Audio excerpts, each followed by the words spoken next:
family leave.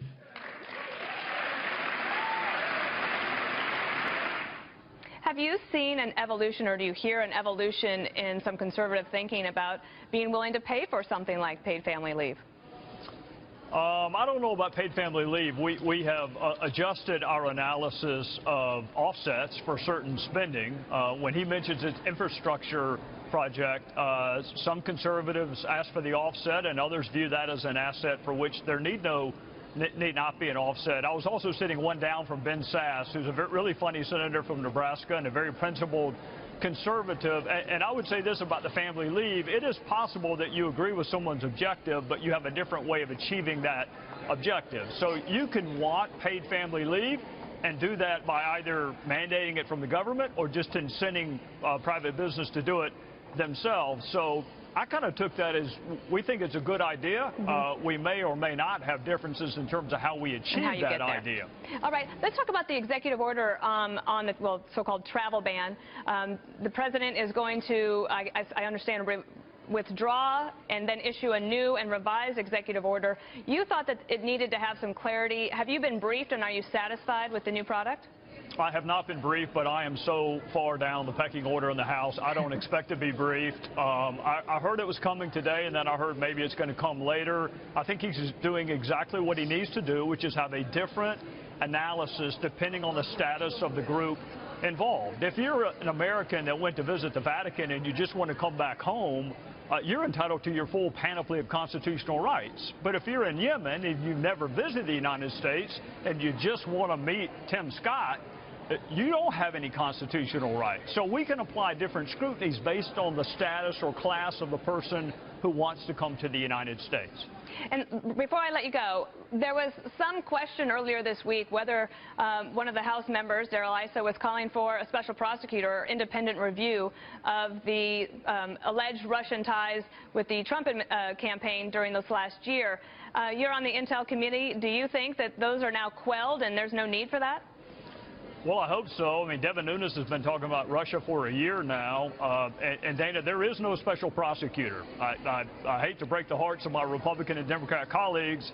There's no independent counsel. There's a special counsel, and Jeff Sessions would appoint that special counsel, but only if the department has a conflict and every United States attorney in the country has a conflict. No one has offered any evidence of any of that. So all the discussion about special prosecutor or special counsel, we don't even have the fact pattern yet. We don't even know that it's criminal in nature. So that's just members of Congress talking about show hearings. I'm interested in a real investigation, and that probably needs to be done by the FBI. More and more of them applauded, and at key moments, a number of them gave him a standing ovation. And of course, when he honored the fallen SEAL and his widow, everybody, virtually everybody, I think maybe 2 or 3 Democrats didn't stand. Everybody else did. And interestingly, as you pointed out earlier, infrastructure was a big winner. There are a lot of Democrats from districts that need bridges, need highways, need other kinds of infrastructure. And I think I would not be at all surprised to see President Trump get up to 1/3 of the Democratic caucus voting for an infrastructure bill if they work it right. All right. We'll see. I also note that you talk about how you believe you watched him sort of learn and grow in office. And I do think he went a long way last night with Republicans as well, who feel that, you know, things didn't get off on the most solid of footing in the first month. And they were a bit reassured last night, were they not? Oh, I think so. This is the best speech that President Trump has given, either as a candidate or as president. It was clear, it was powerful, it was disciplined. He stuck to the teleprompter. He looked and felt like a president, like a national leader.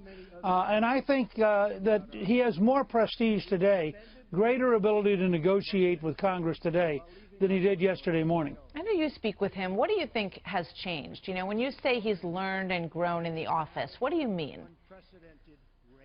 Well, I try to tell everybody who asks about this, he is one of the 3 or 4 smartest people ever to be president. And people confuse the fact that he had a lot to learn, because he hadn't been in politics before, with the speed with which he's learning. He, I think, has learned a great deal about how to communicate with the country. He's learned a lot about bringing us together. I was very pleased that he opened the entire speech talking about Black History Month, talking about civil rights, condemning anti-Semitism, condemning the hate crimes in Kansas City. Now, that was the opening of a national leader who cared about the country and who was sending some pretty strong signals about what was not acceptable in America. And I think in that sense, with every passing week, he becomes more aware of the country, more aware of the responsibility he has as president, and he gets a little bit better at it every week. And I think a year from now, we're going to see really a very remarkable president. For as the Bible teaches us, there is no greater act of love than to lay down one's life for one's friends. Ryan laid down his life for his friends, for his country, and for our freedom, and we will never forget Ryan.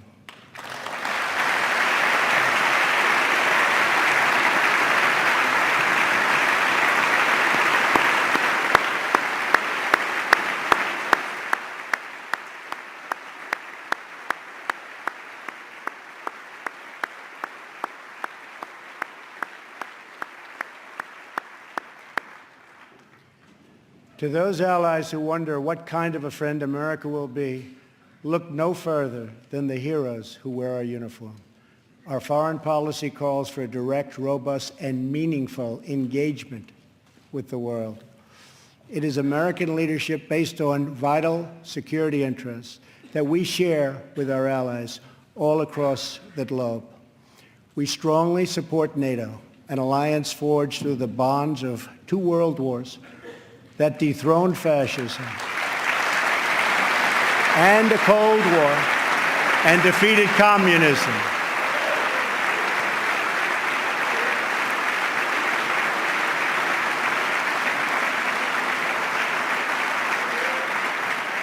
But our partners must meet their financial obligations.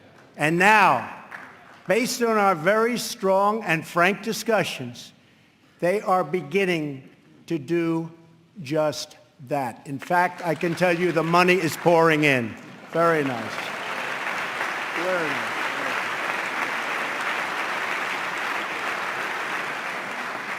We expect our partners, whether in NATO, the Middle East, or in the Pacific, to take a direct and meaningful role in both strategic and military operations and pay their fair share of the cost, have to do that. We will respect historic institutions, but we will respect the foreign rights of all nations, and they have to respect our rights as a nation also.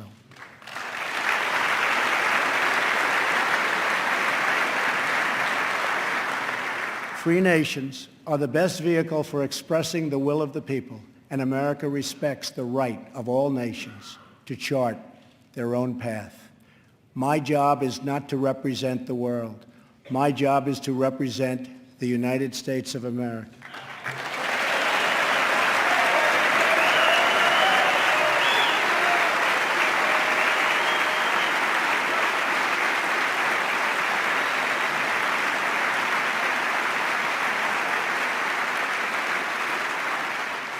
But we know that America is better off when there is less conflict, not more. We must learn from the mistakes of the past. We have seen the war and the destruction that have ravaged and raged throughout the world, all across the world. The only long-term solution for these humanitarian disasters, in many cases, is to create the conditions where displaced persons can safely return home and begin the long, long process of rebuilding.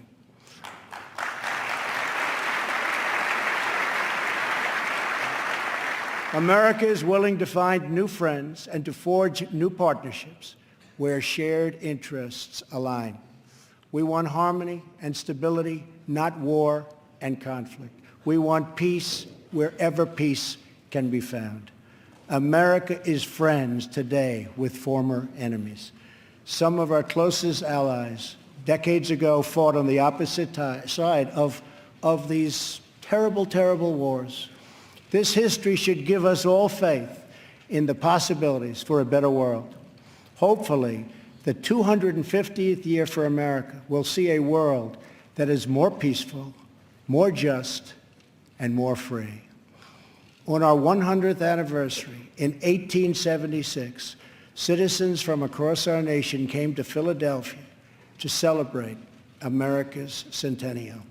At that celebration, the country's builders and artists and inventors showed off their wonderful creations.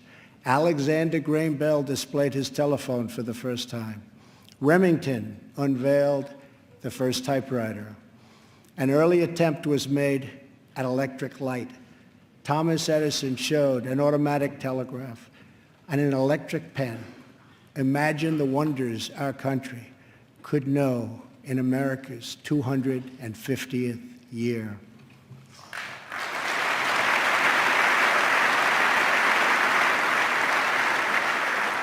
Think of the marvels we can achieve if we simply set free the dreams of our people. Cures to the illnesses that have always plagued us are not too much to hope. American footprints on distant worlds are not too big a dream. Millions lifted from welfare to work is not too much to expect. And streets where mothers are safe from fear, schools where children learn in peace, and jobs where Americans prosper and grow are not too much to ask.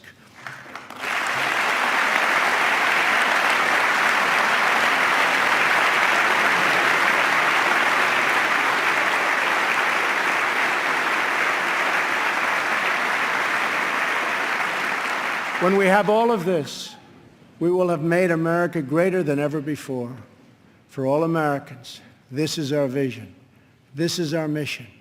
But we can only get there together. We are one people with one destiny.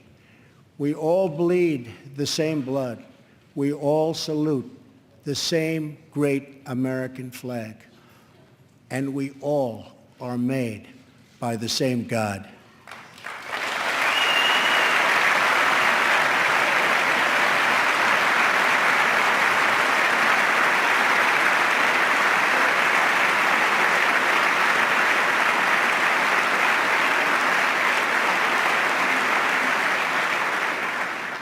When we fulfill this vision, when we celebrate our 250 years of glorious freedom, we will look back on tonight as when this new chapter of American greatness began. The time for small thinking is over. The time for trivial fights is behind us. We just need the courage to share the dreams that fill our hearts, the bravery to express the hopes that stir our souls, and the confidence to turn those hopes and those dreams into action. From now on, America will be empowered by our aspirations, not burdened by our fears, inspired by the future, not bound by failures of the past, and guided by a vision, not blinded by our doubts. I am asking all citizens to embrace this renewal of the American spirit. I am asking all members of Congress to join me in dreaming big and bold and daring things for our country. I am asking everyone watching tonight to seize this moment, believe in yourselves, believe in your future, and believe once more in America. Thank you, God bless you, and God bless the United States.